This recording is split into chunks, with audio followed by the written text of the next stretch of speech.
2023లో Chhattisgarh assembly ఎన్నికలకు ముందు Mahadev betting app scam వెలుగు చూసినప్పుడు పెద్దగా ఎవరు పట్టించుకోలేదు.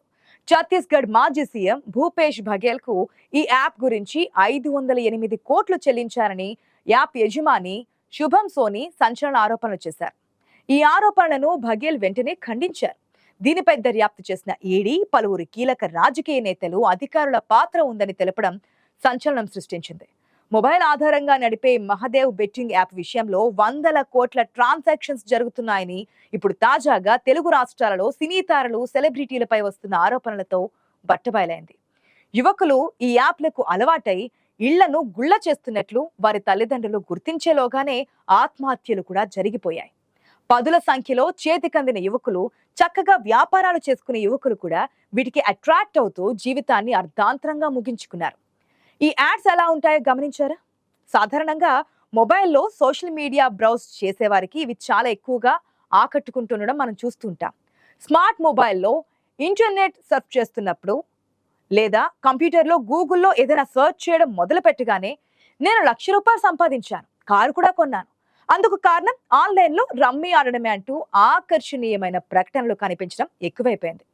ఆన్లైన్ రమ్మీ ఆడండి, ఒక్క ఆటతో లక్షాధికారి కండి అంటూ సెలబ్రిటీలు, మనకు బాగా సుపరిచితంగా అనిపించే బిగ్ బాస్ పార్టిసిపెంట్స్ చేసే ప్రకటనలు సహజంగానే చాలా మందిని ఆకర్షిస్తూ ఉంటాయి. తెలుసో తెలియకో ఆ ప్రకటనలు నమ్మిన వారి చేతులు అడ్డంగా కాలిపోయాయి. విపరీతమైన ఆర్థిక నష్టాలకు గురి చేశాయి. డబ్బులున్నాయి కదా, ఓసారి ఆడి చూద్దామంటూ ఎంట్రీ ఇచ్చిన వారు నెమ్మదిగా ఆ ఊబిలో కూరికిపోతున్నామని గుర్తించేలోగానే తీవ్రంగా నష్టపోయారు. కొంత అవగాహన ఉన్నవారు నష్టపోగానే పక్కకు తప్పుకుంటున్నారు. కానీ భారతదేశం 140 కోట్ల మంది జనాభా కలిగిన దేశం. అందరూ తెలివైన వాళ్ళు ఉండరు, డబ్బులున్న మందబుద్ధిగాళ్లు ఉండొచ్చు కూడా. సోషల్ మీడియాలో ఐపీఎల్ లాంటి క్రికెట్ సీజన్లో వచ్చే ప్రకటనలు చూసి రెచ్చిపోయిన అమాయకులు మాత్రం వీటికి బలవుతున్నారు. వారి కారణంగా ఆన్లైన్ మోసగాళ్ల పంట పండుతోంది. వారు ఇంటర్నెట్ కంపెనీలకు డబ్బులు కట్టడం వల్లనే ఆ ప్రకటనలు మన వెంటపడి దర్శనమిస్తున్నాయి. ఆ యాప్లలో మనల్ని ఎన్నటికీ లాభపడనీయకుండా కోడింగ్ చేస్తారన్న విషయం అందరికీ తెలియదు. నామమాత్రం విన్నింగ్ చూసి పెద్ద ఎత్తున పెట్టుబడులు పెడుతుండడంతో యాప్ నిర్వాహకులు వందల వేల కోట్ల చీటింగ్ కు పాల్పడుతున్నారు. ఆ మధ్య నగరానికి చెందిన ముఖేష్ అనే బ్యాంక్ ఉద్యోగి ఈ జూదానికి అలవాటు పడిపోయి మోసాన్ని గుర్తించకుండా డబ్బులు పెడుతూ పోయాడు. ఏదో ఒక రోజు జాక్పాట్ రాకపోతుందా అని ప్రయత్నించే క్రమంలో తాను పనిచేస్తున్న బ్యాంకు నుంచి ₹1,00,00,000 వరకు లెక్కలు చూపించకుండా మోసం చేశాడు. అంత డబ్బులు అతను ఏం చేశాడా అని ఆరా తీస్తే ఆన్లైన్ రమ్మీ ఆడి అంతా పోగొట్టుకున్నాడు. విషయం తెలుసుకున్న పోలీసులు కేసు నమోదు చేసి దర్యాప్తు అయితే మొదలుపెట్టారు. ఇంకో వ్యాపారి ఇలాగే నమ్మి మోసపోయి పెద్ద ఎత్తున అప్పులు చేసి పరారయ్యాడు. ఆయన షాపు, ఇల్లు అమ్మినా ఆ అప్పులు తీరలేదు. ఆ వ్యాపారి అప్పులన్నీ కూడా ఆన్లైన్ రమ్మీ కోసమే తీసుకున్నట్లుగా పోలీసుల విచారణలో తేలింది. నిరక్షరాస్యుడైన తండ్రికి తెలియకుండా ఒక కొడుకు బ్యాంకులో సంతకాలు ఫోర్జరీ చేసి మరీ డబ్బులు డ్రా చేస్తూ మొబైల్ జూదం ఆడడం మనం ఇంకా మరవలేదు. ఎంతసేపు ఎప్పుడు చూసినా మొబైల్లో తల దూర్చి కనిపించే పిల్లలను చూసి వాళ్ళు ఆన్లైన్ క్లాసులు చదువుకుంటున్నారని తల్లిదండ్రులు అనుకున్నారు. తీరా చూస్తే వాళ్ళు ఇంటికే కన్నం పెడుతున్నారని గుర్తించని తల్లిదండ్రులు మరెందరో ఉన్నారు. పోలీస్ కంప్లైంట్ చేసే సమయానికి సమయం మించిపోతోంది. చేతులు కాలిపోయాక ఆకులు పట్టుకున్న చందంగా ఉంటుంది. ఈ రకమైన మోసాలకు గురైన వారికి వారు నష్టపోయిన డబ్బు ఎన్నటికీ తిరిగి వచ్చే అవకాశం లేదు. అసలే ఆన్లైన్లో హ్యాకర్లు దొరికిన చోటల్లా మోసాలు చేస్తూ బ్యాంక్ అకౌంట్లలోకి దూరిపోతూ డబ్బులు మాయం చేస్తున్నారు. ఇప్పుడు మన మాయా బెట్టింగ్ జూతగాళ్లు వారికి తోడయ్యారు. ప్రస్తుతం మన దేశంలో ఈ మాయా జూదం వల్ల కోట్ల సంఖ్యలో బాధితులు తయారవుతున్నారు. ఆన్లైన్లో డబ్బులు నష్టపోతున్న వారు మిస్ అవుతున్న లాజిక్ ఏంటంటే, గేమ్ కు సంబంధించిన సాఫ్ట్వేర్ అడ్మినిస్ట్రేషన్ మొత్తం యాప్ కంపెనీ చేతిలో ఉన్నప్పుడు వారు మీకు డబ్బులు ఊరికే ఇవ్వరు కదా, మోసం చేయాలనే చూస్తారు కదా. వచ్చినట్లే అనిపిస్తోంది, కానీ త్రుటిలో తప్పిపోయినట్లుగా అనిపిస్తాయి. ఎన్నటికీ డబ్బులు రాకుండా, అంటే మనకు రాకుండా వారు ప్రోగ్రామ్ డిజైన్ చేసే పెడతారు. ఇదంతా డిజిటల్ మాయాజాలం. ఈ రకమైన యాప్లలో బెట్టింగ్స్ ఆడుతూ నెలంతా కష్టపడి సంపాదించిన జీతాలను కూడా కొందరు ఉద్యోగులు పనంగా పెడుతున్నారు. ఇకపై మీ స్మార్ట్ ఫోన్, ల్యాప్టాప్ ఓపెన్ చేయగానే కనిపించే నేను ₹1,00,000 సంపాదించాను, కారు కొన్నాను, అందుకు కారణం రమ్మీ ఆడడమే అంటూ కనిపించే ప్రకటనల జోలికి వెళ్ళకండనే అంటున్నారు సైబర్ నిపుణులు.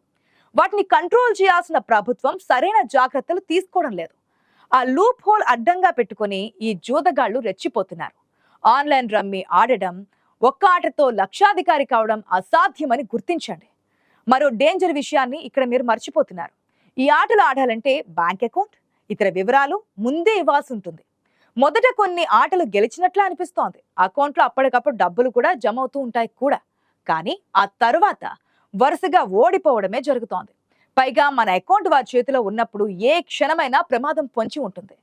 అసలు ఈ 13 ముక్కల వ్యసనం అన్నది ఆన్లైన్లోనే కాదు, బయట కూడా జీవితాన్ని ఇబ్బందుల్లోకి నెట్టేస్తోంది. ప్రత్యక్షంగా ఆడే రమ్మీ ఆటలో ఒకరు అవుట్ అయిపోతే మళ్ళీ పందెం కాసి ఆటలో కలవచ్చు.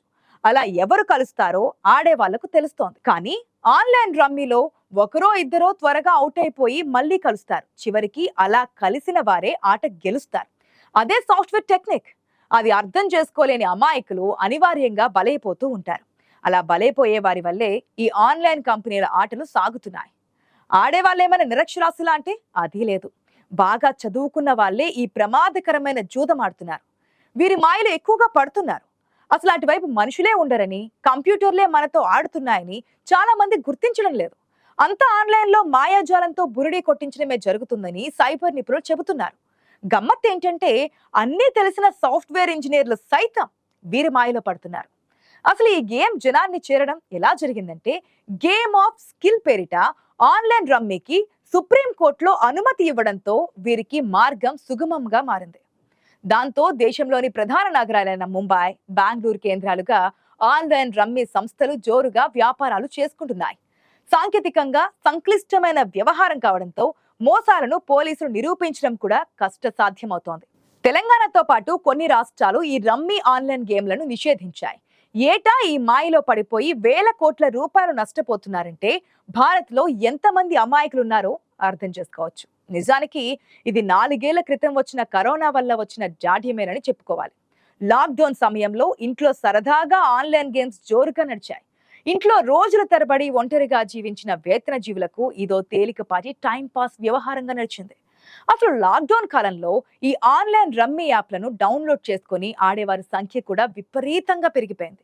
ఇంట్లోనే ఎక్కువగా ఉండడం వల్ల, సామాజిక మాధ్యమాల్లో కనిపించే బోగస్ యాడ్స్ వల్ల ఈ టైంలో చాలా ఎక్కువగా రమ్మీ యాప్లను డౌన్లోడ్ చేశారు. డబ్బులు పోగొట్టుకున్నారు కూడా. అదే ఇప్పుడు 2025లోనూ కొనసాగుతోంది. దానికి సెలబ్రిటీలు, సినిమా నటులు చేసే ఆకర్షణీయమైన రెచ్చగొట్టే ప్రకటనలు కూడా కారణమవుతున్నాయి. ఇప్పటికైనా వీటిపై కఠినంగా వ్యవహరించాల్సిన సమయం వచ్చింది.